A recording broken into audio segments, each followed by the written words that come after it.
Happy Tuesday, guys. Welcome back. Starting with our announcements here. We have our virtual class starting for the first time this Friday. Very exciting. 11:45, we're going to have our first class. So tune into yesterday's blog for all the details where we went over to make sure that everybody knows how to get in on that. We're excited to see your faces. Final week for the Support Your Box competition. It's been so great to see everybody stepping up and participating. Don't forget that it's not too late. This is the last week. You still have 7 days to get all your scores submitted until the 24th.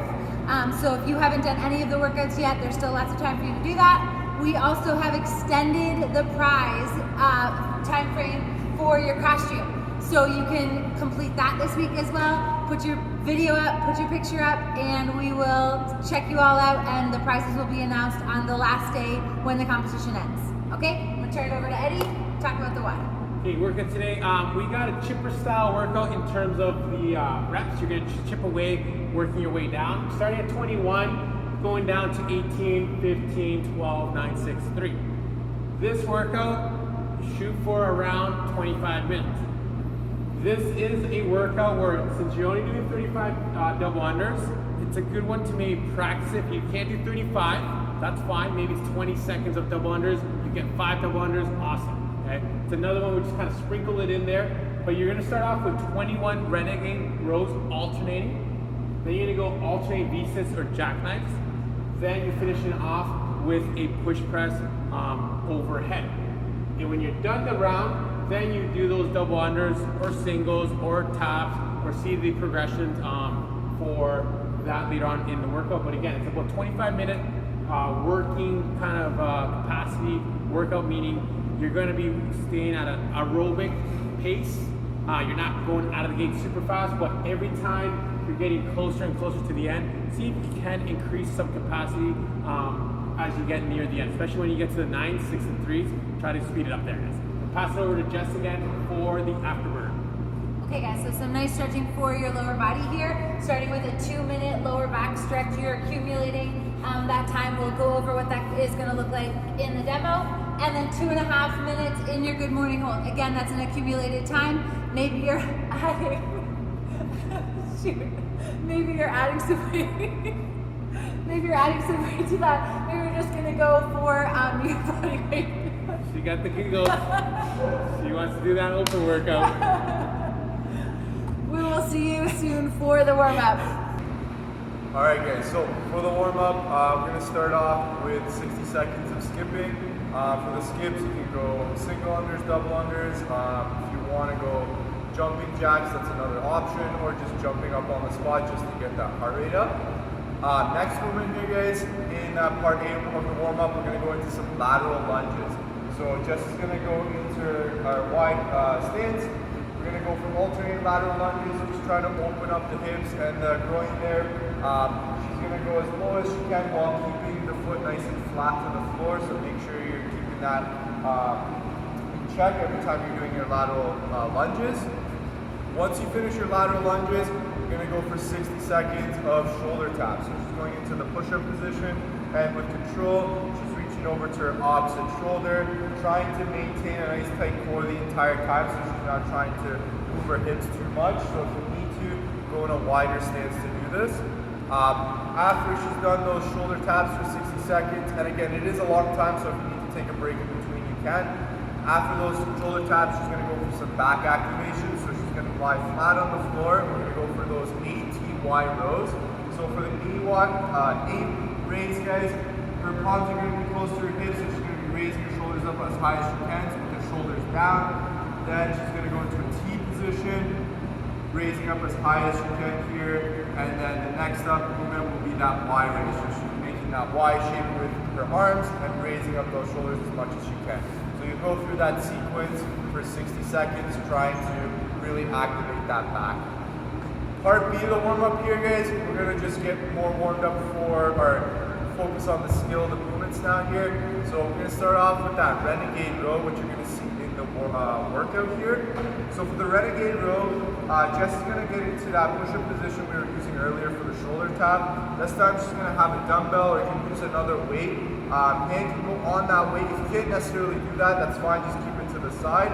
but we're only doing rows here, so no push-ups. From this position, she's gonna row that dumbbell up, elbow nice and close to her body, bring that dumbbell down, then she's gonna shift her body over and do the same thing on the opposite side. So she's done 2 reps so far. I'll get her to do 2 more reps. Again, really trying to stay stable in the core the entire time and keeping that elbow in tight when she does that row. Once you do those 4 Renegade rows, you can go into your Deadbug Hold here. So again, just getting some more core activation to stay nice and solid in that Renegade row. Again, here, she's gonna keep her tailbone on the floor, legs nice and straight, toes pointed in towards her, and her back is nice and flat to the floor in this position. 30 seconds in this position, really trying to keep that lower back in contact with the floor. So 3 rounds here, guys, 4 Renegade rows, and then 30 seconds of that Deadbug Hold. Use the 3 rounds to build up in weight. So the first round, if you want, just use no weight, just work on the action of just pulling, then use a little bit of weight as you progress throughout the 3 rounds to get ready for the workout. So we'll see you guys next for the workout details. Alright guys, so we're back for the WOD details here. So we just went over those Renegade rows in the warm-up, so refer to that for the movement standards there. We're going to focus on the V-sit and the jackknife here. So these are alternating V-sit and jackknives, which means we're going to alternate with their feet that come up. So for the V-sits, we're going to come up trying to touch each foot at the top for each rep to count here. So really trying to focus on getting into that hollow body position even on the way down. So make sure you're not just relaxing on the way down. Stay tight when you come down. For the jackknife, same idea. Just going to tuck that knee in. Try to get as close as possible to the chest as possible here. So again, going back to that hollow position. So once you finish those Renegade rows and you finish those V-sits or jackknives, you're going to go into some push presses. And for the push presses here, guys, I want you to use just one object and both arms on, or both hands on the object. So you might have one dumbbell. Use both hands here. So for the push presses, Jess is going to keep that dumbbell in her front rack position. Elbows are going to be slightly ahead of the weight. She's going to dip a little bit more on the heels here, driving hard through the legs. She's going to drive that dumbbell straight overhead with her elbows locked out completely, hips locked out, and knees locked out. Core is nice and tight in this position. Make sure you don't arch, so ensure that arch position. So try and stay away from this, stay nice and tight in that overhead position. Since there's a lot of reps here, guys, for me, I would think more on the fact that you want to stay nice and vertical and keep your weight on the heels, because you're going to be most likely cycling through these reps. So go through about 5 reps here. Yeah. So she's going to think about really staying on those heels and again keeping her torso nice and vertical. So she's staying nice and vertical here in her push presses. Really try to focus on that while you're doing those push presses, guys. That'll save you for all those reps for the workout. Finally, guys, for the double unders here, we've worked on a couple progressions before. So if you don't have double unders, you can do those double tap jumps you can see in our previous videos, or Jeff will show you right now. Jumping up, double tapping at the top. Again, use those progressions for the workout. You can still go single unders for this or go jackknives for the workout. So choose an option where you're keeping that intent to the workout the entire time. We'll see you guys next for the afterburner. Alright guys, so hope you guys enjoyed the workout. We're going to finish off with the afterburner. So we have 2 stretches here, or strengthening here. We're going to start off with that lower back QL stretch here.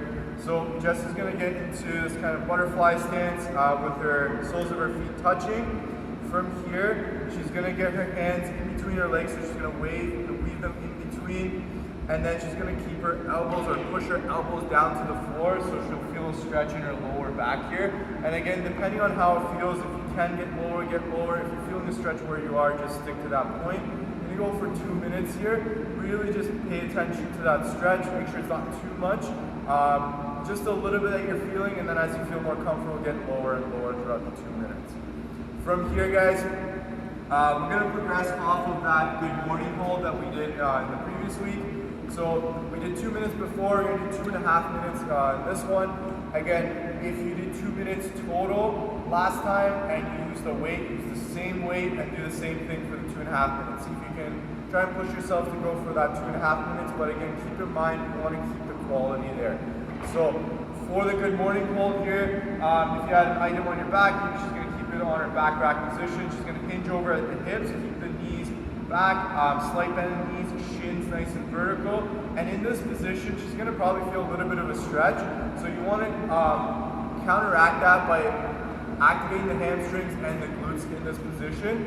And you're holding this position, make sure you're breathing the entire time. We're trying to strengthen this range of motion. So when we're doing a lot of our hinging work, we can get a lot stronger in this position. So again, see what you did last time in the previous week. If you want to use a little bit more weight, if you want to challenge yourself or use the same weight, just see how it is. Make sure you're focusing on the quality first, and then adding weight on top of that. Overall, guys, hope you guys enjoyed today's workout. We'll see you for tomorrow's workout.